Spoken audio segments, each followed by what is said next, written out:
જય શ્રી કૃષ્ણ ફ્રેન્ડ્સ. તમે ચિલ્લા તો બહુ જ ટ્રાય કર્યા હશે, પણ આજે હું તમારી સાથે એકદમ યુનિક એટલે બ્રેડ ચિલ્લાની રેસીપી શેર કરવા જઈ રહી છું. તો એમના માટે આપણે સૌપ્રથમ એક બાઉલમાં ચણાનો લોટ લેવાનો છે.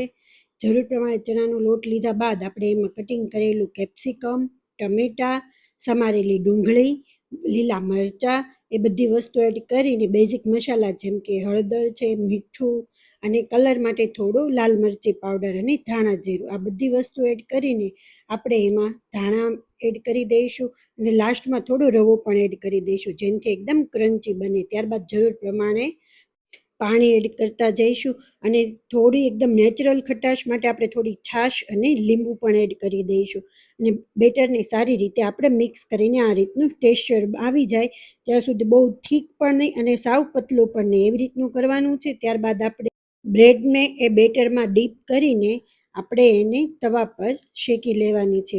અગાઉ મેં થોડું તેલ ઓલરેડી એડ કરી દીધું હતું, લગાવી દીધું હતું, જેમનાથી ચોટે નહીં અને બંને સાઈડ સારી રીતે ચડી જાય એટલે આપણે એમાં થોડું થોડું તેલ એડ કરીને એકદમ ક્રન્ચી બને ત્યાં સુધી શેકવા દેવાના છે. એન્જોય કરો બ્રેડ ચિલ્લા.